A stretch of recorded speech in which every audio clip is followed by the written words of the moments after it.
আপনি যদি একজন বাংলাদেশী নাগরিক হয়ে থাকেন তাহলে অবশ্যই স্ক্রিনে দেওয়া নাম্বারগুলো আপনি আপনার মোবাইলে সেভ করে রাখেন, কারণ যে কোনো সময় অবশ্যই এগুলো কিন্তু আপনার প্রয়োজন পড়বে। যেমন দেখুন এখানে প্রথমে রয়েছে 333, এটা হচ্ছে জাতীয় তথ্য বাতায়ন কল সেন্টার। আপনি যদি এখানে কল করেন তাহলে কিন্তু যে কোনো সরকারি কর্মকর্তার সাথে আপনি কথা বলে যে কোনো আপনি সহায়তা নিতে পারবেন। এরপর রয়েছে হচ্ছে 999, এটা হচ্ছে বাংলাদেশ জরুরি কল সেন্টার। এখানে বিনামূল্যে আপনি কল দিয়ে আপনি পুলিশের সহায়তা নিতে পারবেন, ফায়ার সার্ভিসের সহযোগিতা নিতে পারবেন। এছাড়াও আপনার যদি অ্যাম্বুলেন্স প্রয়োজন হয় আপনি কিন্তু এখানে কল দিয়ে খুব সহজেই অ্যাম্বুলেন্স সহযোগিতা নিতে পারবেন। তারপর রয়েছে 105, আপনার যদি জাতীয় পরিচয়পত্র বা এনআইডি নিয়ে কোনো সমস্যা থাকে, আপনি কোনো তথ্য জানতে চান বা অভিযোগ জানাতে চান, সেক্ষেত্রে কিন্তু আপনি 105-এ কল দিয়ে সহযোগিতা নিতে পারবেন। তারপর রয়েছে 106, এটা হচ্ছে দুর্নীতি দমন কমিশনের কল সেন্টার। যে কোনো দুর্নীতি যদি আপনার চোখে পড়ে আপনি যদি অভিযোগ দায়ের করতে চান তাহলে 106-এ কল দিয়ে আপনি কিন্তু অভিযোগ দায়ের করতে পারবেন। তারপর রয়েছে 109, এটা হচ্ছে নারী নির্যাতন বা বাল্য বিয়ে যদি আপনার চোখে পড়ে আশেপাশে হয় তাহলে কিন্তু আপনি 109-এ কল দিয়ে আপনি তাদেরকে অভিযোগ দায়ের করতে পারবেন। তারপর রয়েছে 131, এটা হচ্ছে বাংলাদেশ রেলওয়ে কল সেন্টার। আপনার যদি ট্রেন ও টিকিট সম্পর্কে কোনো অভিযোগ থাকে বা আপনি কোনো কিছু জানতে চান, কোনো তথ্য জানতে চান, আপনি 131-এ কল দিয়ে আপনি কিন্তু সহযোগিতা নিতে পারবেন, সহযোগিতা করতে পারবেন যে কাউকে। তারপর হচ্ছে আপনি এখান থেকে দেখুন 1098, এটা হচ্ছে শিশু সহায়তামূলক কল সেন্টার।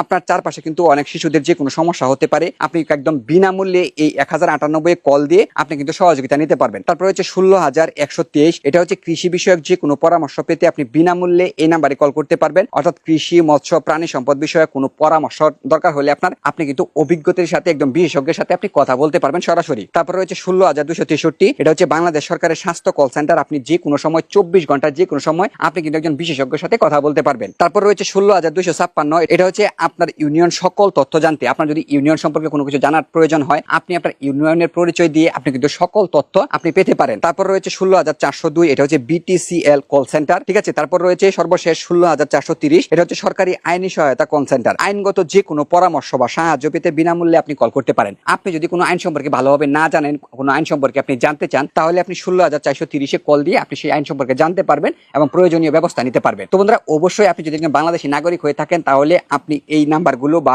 এই কোডগুলো সেভ করে রাখেন আপনার ফোনে, শেয়ার করে রেখে দিন আপনি ভিডিওটি। অবশ্যই কিন্তু এটা আপনার প্রয়োজন পড়বে, আপনার কাজে আসবে। তো বন্ধুরা, ভিডিওটি ভালো লাগে থাকলে অবশ্যই লাইক করে দিবেন আর ভিডিও শেয়ার করার মাধ্যমে আমাদেরকে দেখার সুযোগ করে দিতে পারেন। ধন্যবাদ।